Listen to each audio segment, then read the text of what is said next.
we should be able to say what God says. We had men and women fight in wars, gave up their lives, sacrificed their living so that we can express our speech, our opinions, have commentary that might offend and upset others, but also have freedom of religion. And that's what Margaret Court is pleading for. And how that impacts on her sporting efforts and her accomplishments, I will never know. It should not. You'll hear from Margaret Court further tonight with Rowan Dean and also throughout the next few days. So, on to other things. Did the Prime Minister try and compare the loss of Indigenous lives in early colonial days to the difficulties and lives lost by the First Fleet? Now, many thought today that he did, and today he was asked to explain what he meant. All the stories should be respected. And on Australia Day, that's an opportunity to do that. Understanding the loss, the gains, the successes, the failures, the hardships that were encountered. I mean, Australian stories are unique in this country.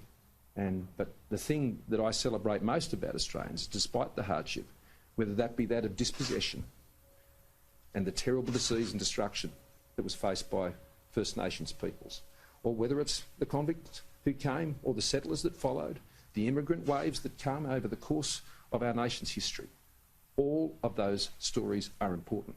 They're not competing with each other. They're just part of who we are. The PM had no comment today to make on the awarding of our highest honour to Margaret Court, only because he says he's seen nothing official about the award. But One Nation's Mark Latham has plenty to say on both of today's big talking points. I caught up with him a little earlier today. Mark, what did you make of what the Prime Minister said yesterday and then his longer explanation today during that press conference? Well, it's completely unexceptional, isn't it, to say that the convicts had a tough time. They were on an 8-month boat journey in very crowded, unhygienic conditions. 40 of them died. A trip from hell, obviously, from people who were prisoners, guarded, guns trained on them, and they would have been pretty happy to get to Sydney Cove and get some fresh air and water and start up the process, obviously, under the management of the English colony to turn Australia into the greatest nation on earth. So out of that adversity, which is just a matter of historical record, it's part of the reason we celebrate Australia Day and all the achievements that have happened before and since. So, you know, Chris, one of the problems we've got in Australia is the left-wing rewriting of history. The Prime Minister of the country can't state an historical fact without being held down. Yeah, just on Australia Day, no mention of Australia Day. On Australia Day, if you go to the cricket, I find this completely and utterly out of touch and such a bad example for the kids and the families who turn up to these matches. Well, more than any other sport, cricket should be celebrating Australia Day because it's the 233rd anniversary of cricket coming to Australia on Tuesday. And if there was no First Fleet and settlement, there'd be no cricket.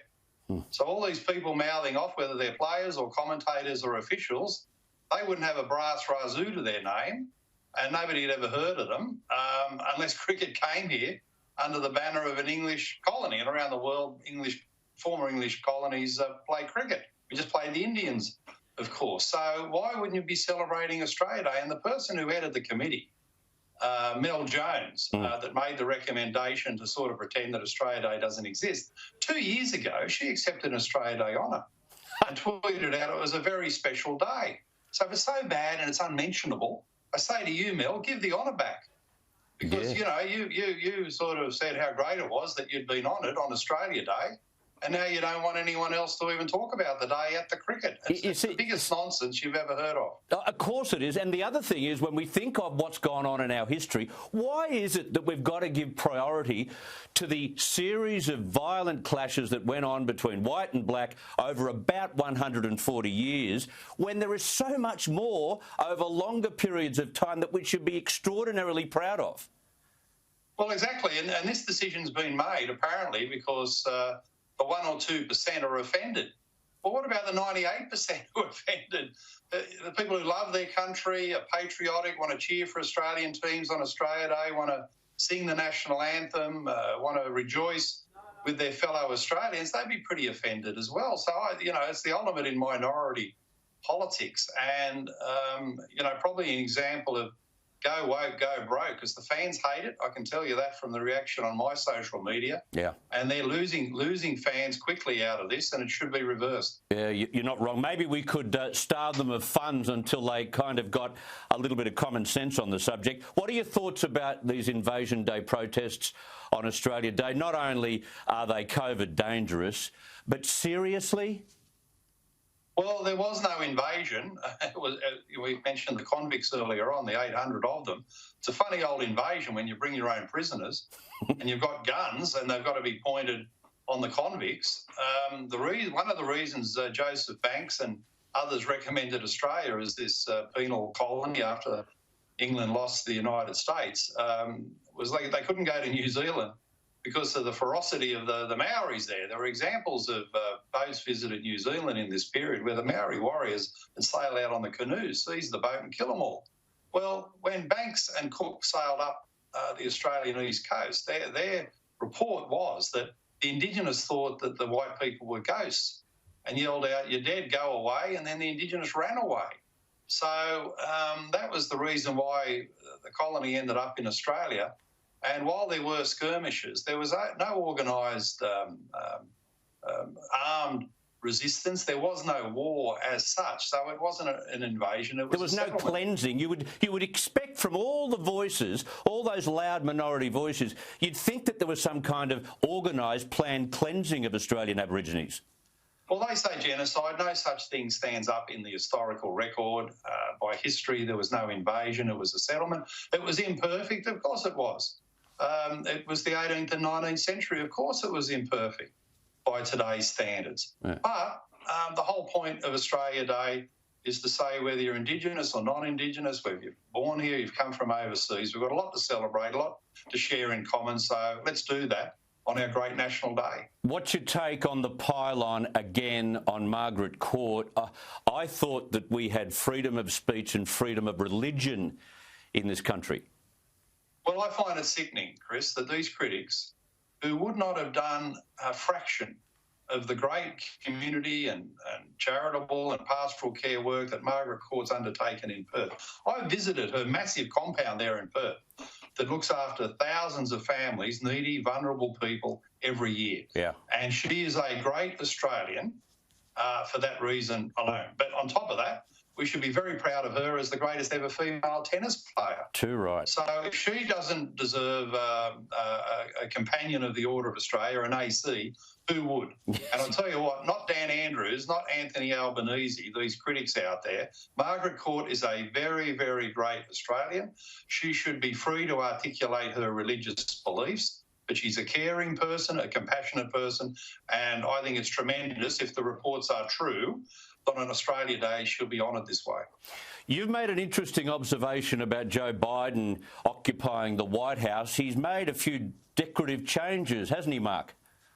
Yeah, he got rid of the bust of Winston Churchill, the great Churchill, who did more than any other person to rid the world of fascism in the middle of last century. Well, by left-wing logic, you get rid of an anti-fascist, they'd be saying Biden is an enabler of fascism. Imagine the outcry if Trump had done it. We'd be hearing about it for weeks and all the derangement on CNN and our own commercial media as well.